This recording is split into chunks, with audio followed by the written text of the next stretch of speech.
하나님 감사합니다. 오늘도 욥기서 20장을 통하여 하나님의 뜻과 계획을 발견하고 응답받는 오늘 하루가 되게 하여 주시옵소서. 예수 그리스도의 이름으로 기도합니다. 아멘. 네, 하나님의 말씀 욥기서 20장 27절 29절 말씀 보도록 하겠습니다. 27절부터 29절 말씀. 하늘이 그의 죄악을 드러낼 것이요 땅이 그를 대항하여 일어날 것인즉 그의 가산이 떠나가며 하나님의 진노의 날에 끌려가리라. 이는 악인이 하나님께 받을 분깃이요 하나님이 그에게 정하신 기업이니라. 아멘. 네, 욥기서 20장에서는 소발이 욥의 말에 격분해서 두 번째 변론을 시작하게 됩니다. 그는 전통적인 인과응보의 교리를 가지고 욥을 맹렬하게 공격하기 시작합니다. 소발의 말 자체만 놓고 보면 악인의 비참한 최후를 설명하는 이것은 옳은 말처럼 들릴 수도 있습니다. 그러나 그는 이 진리의 말씀을 고난당하는 친구를 정죄하고 난도질하는 무기로 사용을 하고 있습니다. 하나님의 말씀은 살리는 검이 되어야지 죽이는 흉기가 되어서는 안 됩니다. 오늘 말씀을 통해 우리가 가진 지식과 성경 말씀이 타인을 정죄하는 도구가 아니라 오직 생명을 살리고 회복시키는 은혜의 방편이 되기를 소망합니다. 오늘 전체적인 내용을 보면 나아마 사람 소발이 급한 마음으로 변론을 시작하죠. 그는 악인의 이기는 자랑도 잠시뿐이라고 주장하면서 악인이 하늘에 닿을 듯 높아져도 결국 거름처럼 멸망할 것이며 꿈같이 사라질 것이라고 합니다.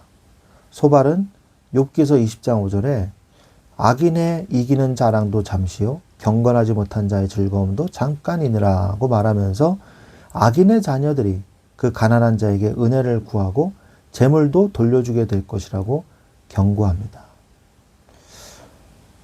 그리고 또 소발은 이 악인이 악을 달게 여겨 혀 밑에 감추어도 결국 뱃속에서 독사의 쓸개가 된다고 묘사하죠. 악인은 수고하여 얻은 것을 삼키지 못하고 토해내며 가난한 자를 학대하고 집을 빼앗은 대가를 치르게 됩니다. 그럼 욥기서 20장 15절에 그가 재물을 삼켰을지라도 토할 것은 하나님이 그의 배에서 도로 나오게 하심이니 라고 하면서 탐욕으로 얻은 분은 하나님의 심판으로 소멸될 것을 강조하게 되죠. 소발은 하나님이 맹렬한 이 진노를 비같이 악인에게 쏟으실 거라고 말을 합니다. 철병기를 피하면 노타살이 꿰뚫고 캄캄한 흑암이 그를 덮을 것이라고 경고하죠. 하늘이 그의 죄악을 드러내고 땅이 그를 대항하여 일어날 것이라고 말합니다. 소발은 29절에 이는 악인이 하나님께 받을 분깃이요 하나님이 그에게 정하신 유업이니라고 결론 지으면서 욥을 바로 그 악인이 바로 너다 이렇게 우회적으로 정죄를 하게 되므로 20장이 끝을 맺게 됩니다. 우리는요 생명을 살리는 곳에 성경을 사용해야 돼요. 그런데 소발은 그렇지가 않았어요. 잠시 형통하나 망하는 자라 그랬습니다. 소발은 악인의 형통함은 일시적일 뿐이라고 주장을 했습니다. 그는 욥이 과거에 누렸던 부와 명예가 경건하지 못한 자가 누리는 잠깐의 즐거움이었다고 폄하하면서 과거 신앙생활의 전체를 위선으로 규정해버립니다. 그리고 소발은 욥이 잃어버린 재물을 빗대어서 악인은 부당하게 모은 재물을 결국 하나님께 빼앗기게 된다고 말을 해요. 그러니까 욥이 얼마나 억울하겠습니까? 욥이 그동안 부정한 방법으로 부를 축적했기에 지금 하나님이 그것을 거두어 가시는 것이라고 몰아세우는 잔인한 이 주장이죠. 그래서 결국 어떻게 되냐? 소발은 악인이 아무리 죄를 숨기려 해도 결국 하늘이 그 죄를 폭로하고 땅조차 그를 거부하며 대적할 것이라고 합니다. 또한 욥이 당하는 모든 고난을 하나님께서 악인에게 정해 놓으신 분깃이자 유업이다라고 결론을 내리죠. 소발은 아주 대단히 말씀을 잘못 사용했어요. 고난을 죄의 증거로 삼았습니다. 소발은 악인은 망한다, 이러한 일반적인 진리를 망한 자는 악인이다, 이렇게 했어요. 잘못된 역설로 적용을 한 것이죠. 그의 눈에 보이는 이 고난만을 근거로 욥을 악인으로 낙인 찍어버렸어요. 성경은 의인도 고난받을 수 있음을 말씀하고 있는데, 소발은 자신의 신학적인 어떤 신앙의 틀에 욥을 억지로 끼워 맞춰서 정죄하기 시작한 거죠. 소발은요, 겉모습으로만 판단했어요. 근데 하나님은 중심을 보시거든요. 소발은 욥의 외적인 파멸만을 보고 그를 판단했습니다. 그는 욥의 진실한 탄식과 호소를 무시하고 자신이 가진 지식으로 친구를 난도질했어요. 이는 진리를 가지고 폭력을 휘두르는 것과 같습니다.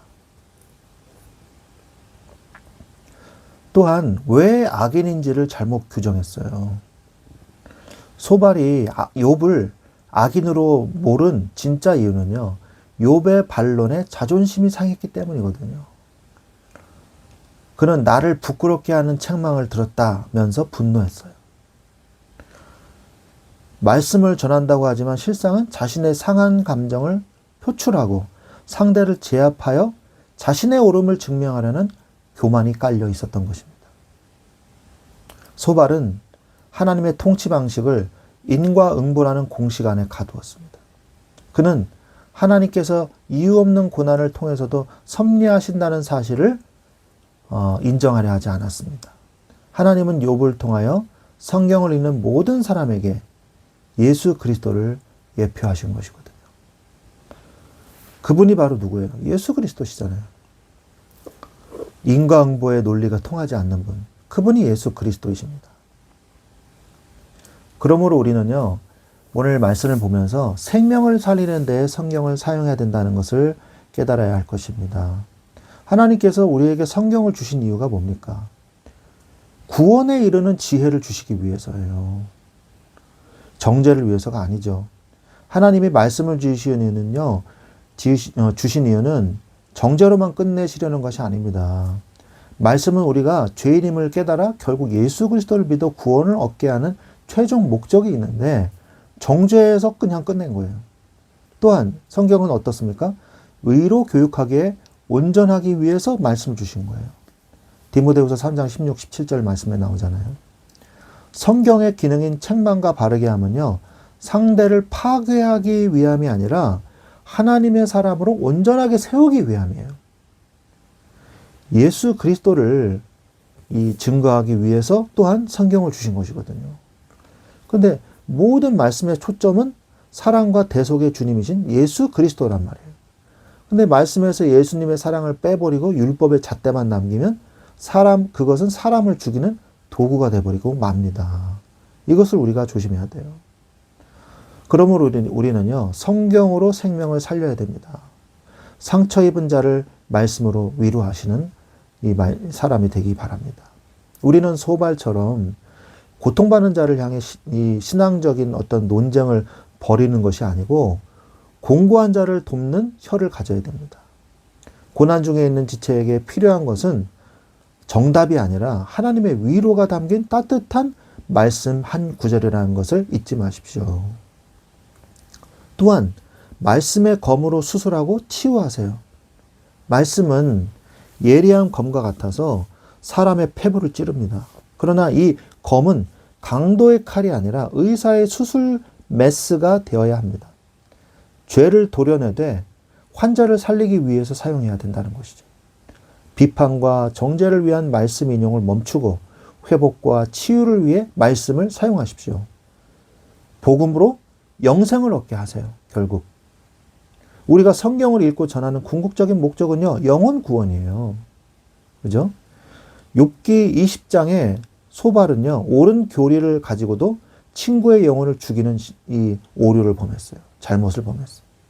우리는 말씀 안에서 생명을 발견하고 그 생명의 복음을 전해서 죽어가는 영혼을 살리는 참된 그리스도인이 되어야 하는 것입니다. 말씀을 맺겠습니다. 우리 사랑하는 귀한 우리 말씀 충만한 교회 우리 모든 성도 여러분, 소발은요 하나님이 죄를 드러내고 땅이 대항한다면서 욥을 몰아세웠습니다. 그러나 우리 주 예수 그리스도는요 하늘 영광을 버리고 이 땅에 오셔서 정죄받아 마땅한 우리를 대신해 심판받으셨습니다. 성경을 자신의 기준으로 악용하지 말아야 합니다. 오직 예수님의 마음을 품고 낙심한 자를 일으키며 죽어가는 영혼에게 생명을 전하는 말씀의 도구가 되기를 주 예수 그리스도의 이름으로 축원드립니다. 아멘.